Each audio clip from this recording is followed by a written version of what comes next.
ಪ್ರಕಾರ ಕಲಾಪಗಳ ಮುಗಿದ ತಕ್ಷಣ ನಾವು ನೇಮ 60ನ್ನ ಇದರ ಮಹತ್ವನ ಕಳಿಬೇಡಿ. ಇದಕ್ಕೆ ಬಹಳ ಘನವತ್ತ ಮಹತ್ವ ಇದೆ. ನೀವು ಈ ಮಹತ್ವನ ಗಾಳಿ ತೂರಿ ಎಲ್ಲೋ ಒಂದ್ ಕಡೆ ನೀವು ಸದನ ನಡೆಸ್ತಕ್ಕಂಥದ್ದು ನನಗೆ ಎಲ್ಲ ಒಂಥರ ನಿಯಮಾವಳಿಗಳ ಬಾಹಿರ ಆಗುತ್ತೆ ಅಂತಕ್ಕಂಥದ್ದನ್ನು ಹೇಳ್ಬೇಕಾಗುತ್ತೆ. ದಯಮಾಡಿ ನೇಮ 60 ಪ್ರಕಾರ ನಾನು ಅವಕಾಶ ಕೊಡಿ. ಈಗ ನಿಯಮ ಏನ್ ಗೊತ್ತುಂಟಾ? ನಿಯಮ ಕರೆಕ್ಟ್ ಅದ ನಿಯಮ ಏನ್ ಗೊತ್ತುಂಟಾ? ಇಲ್ಲಿ ಅಧ್ಯಕ್ಷ ಇಲ್ಲ ಕೇಳಬೇಕು. ಈಗ ಕೂತ್ಕೊಳ್ಳಿ, ನೀವು ಮಾತಾಡಿ. ನೀವು ಹೇಳಿದಾಗಲ್ಲ ಆಯ್ತು, ಮತ್ತೆ ಮಾತಾಡ್ಲಿಕ್ಕೆ ನಾನು ಅದನ್ನು ಕನ್ವರ್ಟ್ ಮಾಡಿ ಕೊಟ್ಟಿದ್ದೇನೆ. ಆದ ತಕ್ಷಣ ಚರ್ಚೆಗೆ ಅವಕಾಶ ಮಾಡಿ ಕೊಡ್ತೇನೆ. ಆಯ್ತು ಆಯ್ತು, ಎಸಿ ಮತ್ತೆ ಮಾಡ್ತಾರೆ, ಮುಗಿಸ್ಬಿಡ್ತೀನಿ.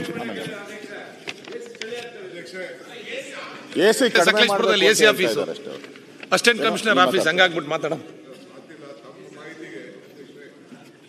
ನನ್ನ ಮಾಹಿತಿಗೆ ಯಾವುದಿಲ್ಲ, ನಾನು ಕೇಳೇ ಇಲ್ಲಲ್ಲ. ಏನು ಒಂದ್ ನಿಮಿಷ ಅಜಯ್, ಕಾವೇರಿ ಇನ್ಫ್ಲೋ, ಕಾವೇರಿ ನೀರ್ ಇನ್ಫ್ಲೋ ಹೇಳ್ತೀನಿ ಎಲ್ಲರಿಗೂ. ಸಂತೋಷದ ಸುದ್ದಿ ಅಲ್ಲಮ್ಮ ಪ್ರಭು ಅಧ್ಯಕ್ಷರೇ. ಹೇಮಾವತಿದು ಹೇಳಿ ಸರ್. ಎಲ್ಲ ಹೇಳ್ತೀನಿ, ಹೇಮಾವತಿದು ಎಲ್ಲ ಹೇಳ್ತೀನಿ. ಕೂತ್ಕೊಳ್ಳಿ, ನಿಮ್ಮ ಜಾಗದಲ್ಲಿ ಕಳಿಸಿ. ಎತ್ತಿನುಳ್ಳದ ಅಧ್ಯಕ್ಷ ಎಲ್ಲ ಮೀಟಿಂಗ್ ಮಾಡಿ ಸ್ವಲ್ಪ ಎಲ್ಲ ಆಯ್ತು. ಬೇರೆ ಬೇರೆಲ್ಲ ಏನೋ ಸ್ಟೇಟ್ಮೆಂಟ್ ಕೊಟ್ರು. ಕಡ್ಲೆಕಾಯಿ ತಿನ್ನಕ್ಕೆ, ಗೋಡಂಬಿ ತಿನ್ನಕ್ಕೆ ಹೋಗ್ಬೇಕಾ ಮೀಟಿಂಗ್. ಈಗೆಲ್ಲ ಮೀಟಿಂಗ್ ಎಲ್ಲ ಆಗಿದೆ. ಇವತ್ತು ಇನ್ಫ್ಲೋ ಆರಂಗಿಲಿ 12,827 ಕ್ಯೂಸಿಕ್ ಬರ್ತಾ ಇದೆ ಒಳಗಡೆಗೆ.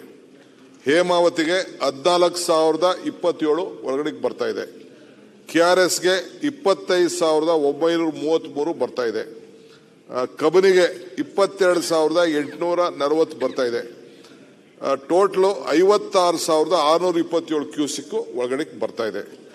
ಸೊ ಈಗಾಗಲೇ ನಮ್ಮ ಬೆಳಗುಂಡೆಗೆ 40 TMC ಹೋಗ್ಬೇಕಾಗಿತ್ತು ಕಾನೂನು ಪ್ರಕಾರ, ಅಂದ್ರೆ ಅವರ ಲೆಕ್ಕಾಚಾರದ ಪ್ರಕಾರ 6 TMC ಹೋಗಿದೆ. ಅಂದ್ರೆ ಪ್ರತಿದಿನ ಈಗ 1.5 TMC ಅಷ್ಟು ಮುಟ್ತಾ ಇದೆ. ಯಾಕೆಂದ್ರೆ 250 ಕಿಲೋಮೀಟರ್ ನೀರು ಹೋಗ್ಬೇಕಲ್ಲ. ಸೊ 1.5 TMC ಅಷ್ಟು ನೀರು ಹೋಗ್ತಾ ಇದೆ. ಬಹುಶಃ ಇದೇ ರೀತಿ ಆಯ್ತು ಅಂದ್ರೆ ನಮ್ಮ ಪ್ರಾಬ್ಲಮ್ ಸಾರ್ಟ್ ಔಟ್ ಆಗ್ಬಹುದು ಅಂತ ನಾನು ತಿಳ್ಕೊಂಡಿದ್ದೀನಿ. ಈಗ ಅಧ್ಯಕ್ಷರೇ, ಪ್ರತಿಪಕ್ಷ ನಾಯಕರು, ಮಳೆ ಬಂದು ಈ ಕಾವೇರಿದು ನಮ್ದು ಯಾವಾಗೂ ಜಗಳ ಇದ್ದೇ ಇರ್ತದೆ. ಈಗ ಮಳೆ ಬಂದಿರೋದ್ರಿಂದ ಸಾಲ್ವ್ ಆಗ್ತಾ ಇದೆ. ಮಾನ್ಯ ಉಪಮುಖ್ಯಮಂತ್ರಿಗಳು ವರದಿಯನ್ನ ಕೊಟ್ಟಿದ್ದಾರೆ. ನಾವು ಮೊನ್ನೆ ಸರ್ವಪಕ್ಷ ಸಭೆ ಆದಾಗ, ತಾವಿರ್ಲಿಲ್ಲ, ನಮ್ದು ಕರೆದಿದ್ರು. ಆ ಪಕ್ಷ ಸಭೆ ಆದಾಗ ನಾವು ಬಿಡಬಾರ್ದು ಅಂತ ಹೇಳಿದ್ರಿ ನೀರ್ನ, ಅಪೀಲ್ ಹೋಗಿ, ಆದ್ರೆ ಬಿಡಬಾರ್ದು ಅಂತ ಹೇಳಿದ್ರಿ. ಆದ್ರೆ ಲೀಗಲ್ ಒಪಿನಿಯನ್ ಏನ್ ಬಂತು ಅಂತ ಹೇಳಿದ್ರೆ ಅಟ್ಲೀಸ್ಟ್ 8,000 ಆದ್ರೂ ಬಿಡಿ, ನಾವು IA ಆಗ್ತೀರಿ ಅಂತ ಹೇಳಿದ್ರು. ಸೊ ನಾವು ಸರ್ಕಾರಕ್ಕೆ ಅವತ್ತು ಮನವಿನೂ ಕೂಡ ಮಾಡಿದಿರಿ, ಆಗ್ರಹನೂ ಮಾಡಿದಿರಿ. ಮಳೆ ಜಾಸ್ತಿ ಬಂದ್ರೆ ದಯವಿಟ್ಟು ಬಿಡಿ, ಮಳೆ ಏನಾನ ಕಡಿಮೆ ಮಾಡಿದ್ರೆ ಇಮಿಡಿಯೇಟ್ ಆಗಿ ನೀರು ಸ್ಟಾಪ್ ಮಾಡಿ ಅನ್ನೋ ಕಂಡೀಷನ್ ಅಲ್ಲಿ ಅವತ್ತು ನಾವು ಕೊಟ್ಟಿದ್ದೀರಿ. ಇವತ್ತು ಮಳೆ ಬಂದಿರೋದು ಒಳ್ಳೇದು. ಅಟ್ಲೀಸ್ಟ್ ಡಿಸ್ಪ್ಯೂಟ್ ಸದ್ಯಕ್ಕಾದ್ರೂ ದೇವರಿಗೆ ನಾನು ಮಳೆರಾಯನಿಗೆ ಧನ್ಯವಾದ ಹೇಳ್ತೀನಿ. ಈಗ ತಾವು ವಿಷಯ ಸವಿವರವಾಗೆಲ್ಲ ವಿಚಾರ ಹೇಳಿದ್ದೀರಿ. ಅವೆಲ್ಲ ವಿಚಾರ ನಿಮಗೆ ಏನು ಮಾಹಿತಿ ಇದೆ ಚೆನ್ನಾಗಿ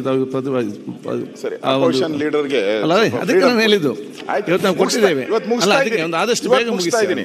ಅಮ್ಮಮ್ಮ ಅಂದ್ರೂ 3/4 ಗಂಟೆ ಒಳಗಡೆ ಹೋಗ್ಬರ್ತದೆ.